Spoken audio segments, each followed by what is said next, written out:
What is up, everyone? It is Andrew Appear here of Beat It AT Production and Publishing, bringing you guys a new YouTube video. In this YouTube video, I'm going to be breaking down a Gucci Mane Future type beat. This is a little bit different of a type of beat. It's not like per se super trappy. It's kind of it has its own essence and style. I could also see kind of Drake on there. I'm gonna go ahead and play it. It's kind of similar to what you would hear off of Freebricks 2, the new project with Gucci and Future, but I'm gonna go ahead and play it.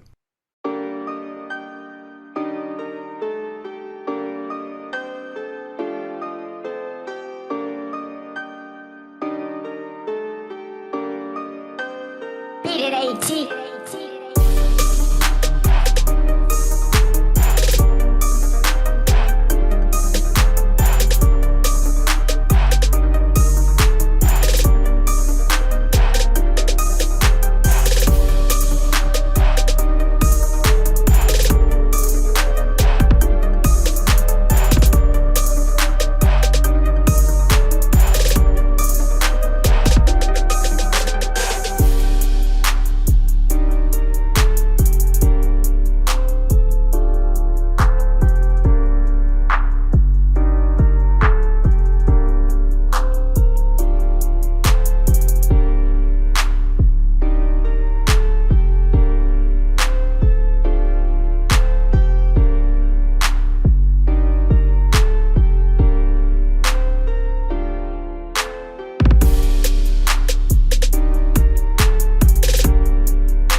So you could kind of see how it could be a future Gucci Mane type beat. It'll be more, I don't want to say pop, but more radio style.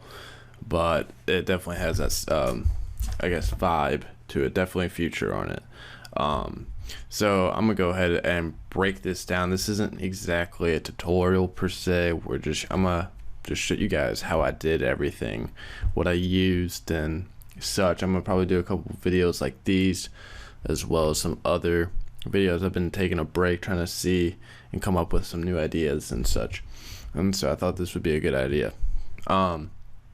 So first off, I'm on 140 BPM, very typical lately. 140 to 150 BPM is a lot of common radio music lately, especially trap and rap music.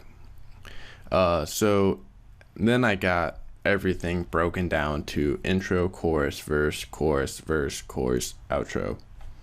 So everything's pretty much labeled, and then all the channel racks and patterns are labeled as well, as you can see on the side.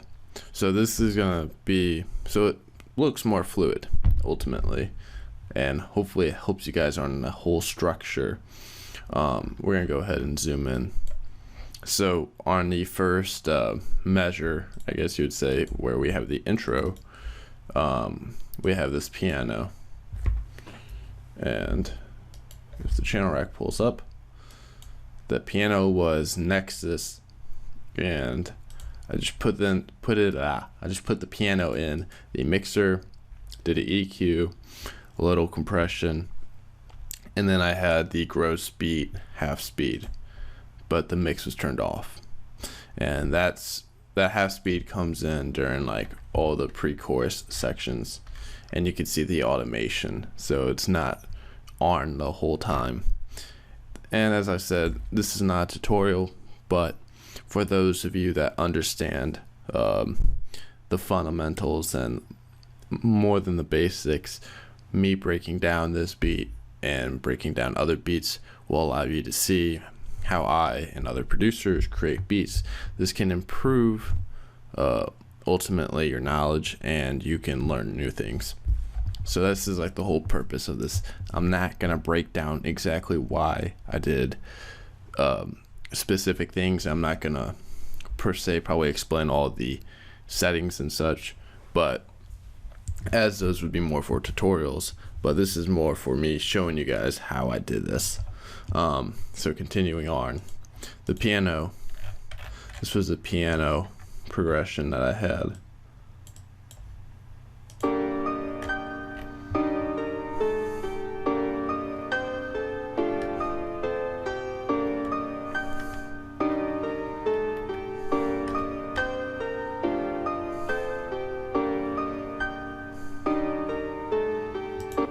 Just a very basic little loop.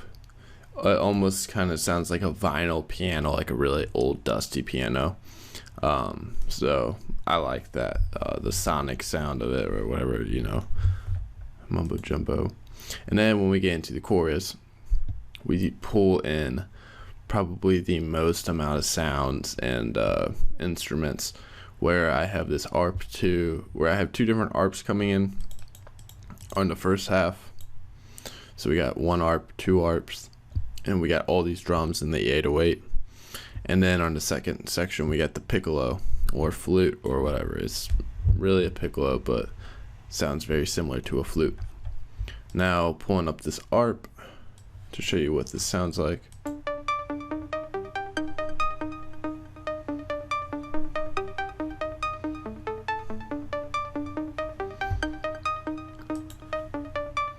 It's really weird. It goes well with the piano when they're played together. So I'm gonna do this.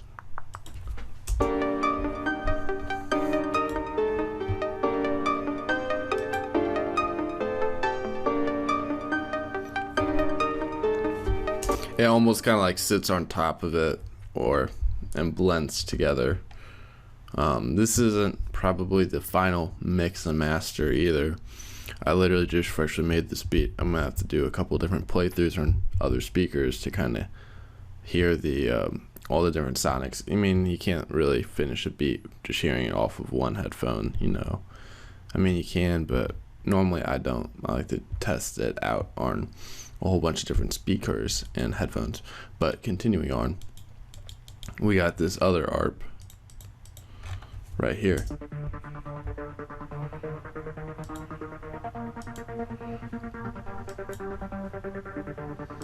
Which is really just background. You faintly hear it.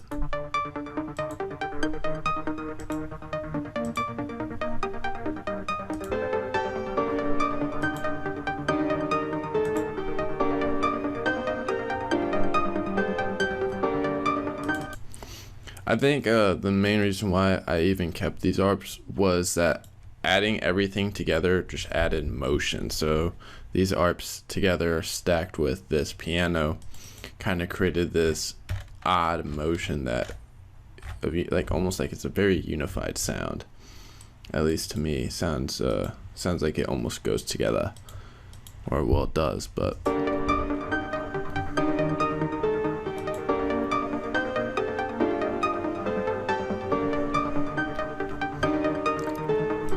With that 808.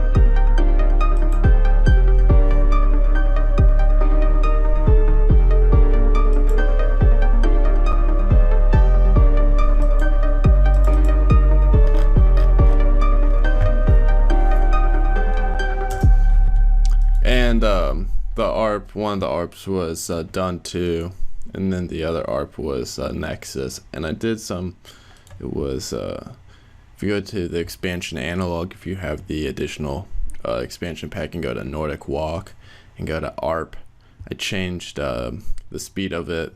I think it was a 1/16, but then I changed it to 1/8 ARP.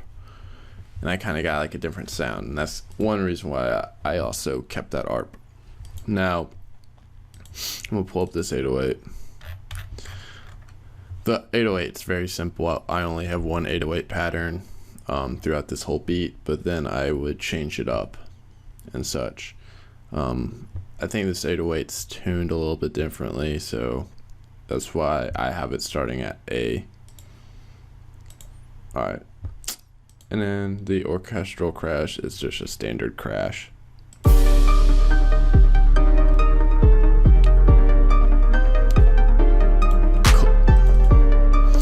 These claps are just normal claps, nothing special. And you can kind of see, if you guys are subscribers of this channel, I pretty much almost always do like the standard clap or standard snare, which is just on every measure, like other beat, I guess you'd say. And then I would have the backup snare or clap come in where this has more rhythm bass, and it doesn't go on like the main measure. So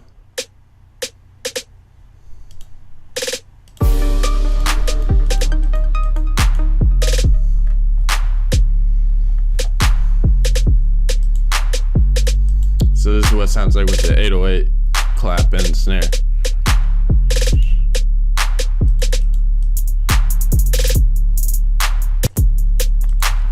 And then in the chorus, I got two different section hi-hats.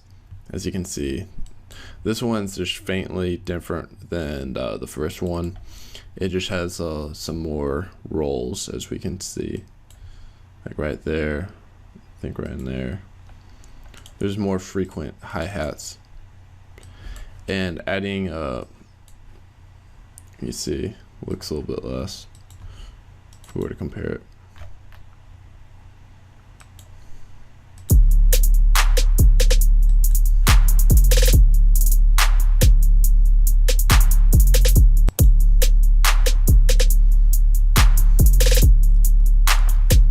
Then just an open hat.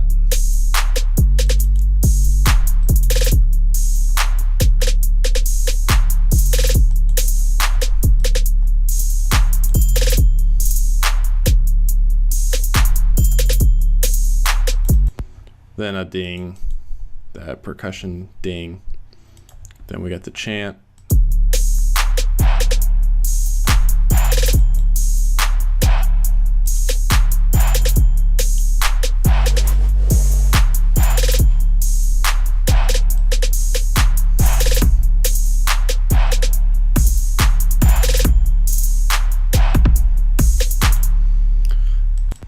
a thing that I commonly do is cut out the kicks in the first half of the chorus, and then I put them in the second half. As you can see, we don't have the kicks over here, they're only in here. Then they're in just sections of the verse. What I like to do is either have the 808 play almost throughout the whole beat, or have the kick play throughout the whole beat. I don't really do them both all the time at the same time. Reason why I like doing that is mostly just to show it has like a thump, like when you have the kick hitting at the same, when you have the kick hitting with the 808, it has like a bigger and harder thump, as opposed when you just have the 808 playing. So when I'm wanting to do a sort of movement through the beat where it almost hits harder or has a different pace, then I'm going to insert the kick when I have the 808s. Hopefully that kind of makes sense. So if we were to compare and contrast from the first part of the chorus and the second part.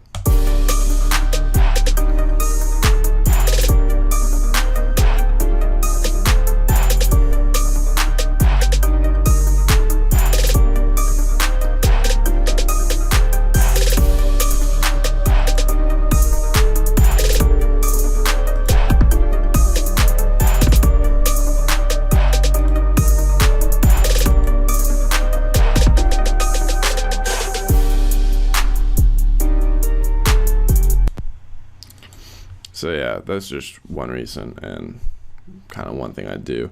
Now over here, we got these snare transition. It's the same exact snare, but it's just a separate pattern, and it kind of just, it's just a typical snare roll transition, which I have it playing whenever it goes from the chorus to verse or verse to like a pre-chorus. I like to call this kind of like the pre-chorus because it's different than the verse, and it's prior to the chorus, and it's usually a lot slower or more melodic in a way.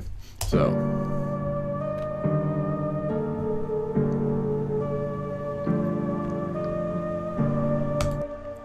I like to call that the pre-chorus. I don't know. And I have the snare transition going from the pre-chorus into the chorus, and doing this, it's just showing movement, you know.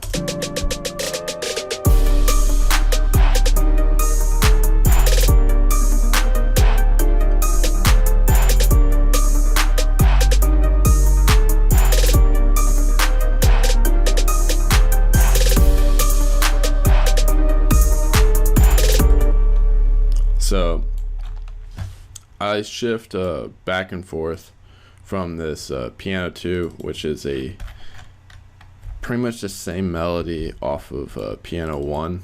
If we look at piano 1, except piano 1 has these upper octave notes, or not, these higher notes. And so for piano 2, all I did was highlight those and delete them. And so it kind of gets that different vibe, but still same keys, same melody structure, and it's very similar, so it's fluid. It's not like it's not a choppy transition. And then in here I just got like a little filter in the beginning of the verse that I copy over from over here to over the verse 2, and I'll play the filter.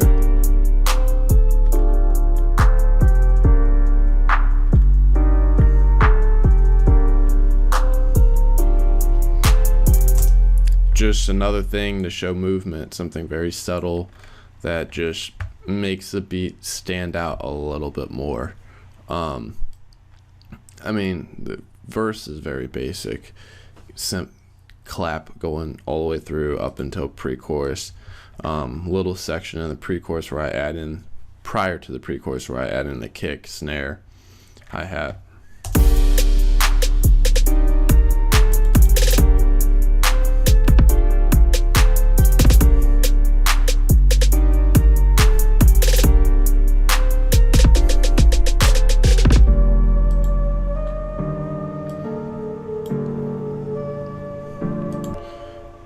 And then up here, over into the second verse, I did some variations in the first half. Well, I did actually a lot of variations from the first verse to the second verse. Reason why is I didn't want to exactly create a copy paste beat, even though I pretty much copy and pasted the same melodies, but I created variation in them. Creating variation by using the gross beat on the ARP and the piano too. So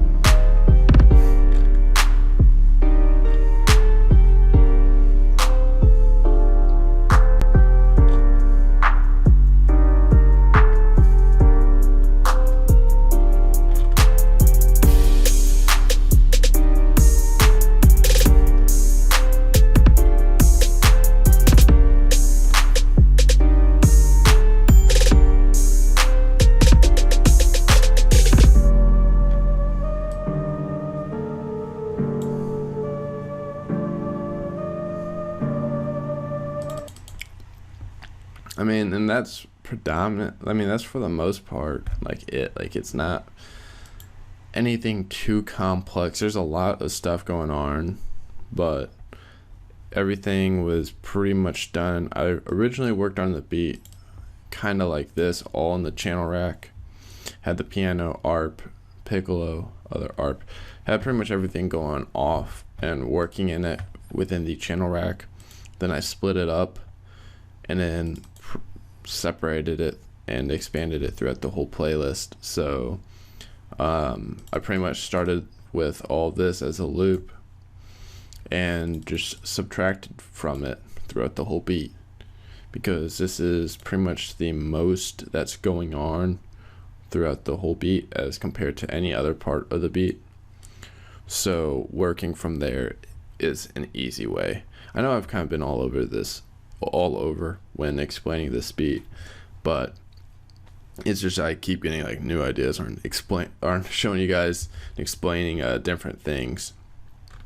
I guess before I wrap this up, one thing that you notice, I cut a lot whenever I have that transition, and reason for that is because if I had this the snare, then it would be like colliding with it, so I don't want that. And with the 808, if I cut back the 808, then it kind of adds more emphasis on these snares, because you're subtracting from the other elements. So I'm cutting from that kick, cutting from that hi-hat, cutting from the 808, so it's gonna have a more narrow focus on these snares, since those are like the only drums going on. I actually might cut this open hat and crowd chant too. Let's hear what that sounds like.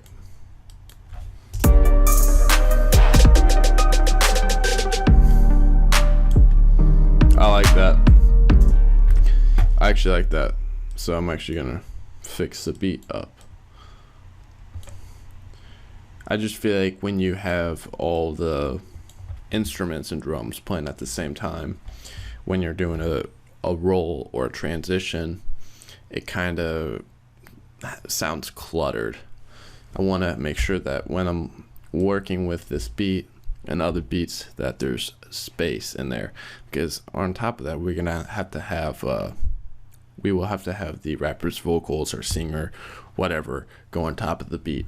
So having too much clutter would make it really hard for the rapper to go on top of it as well. So yeah, that's just one thing of thinking about it.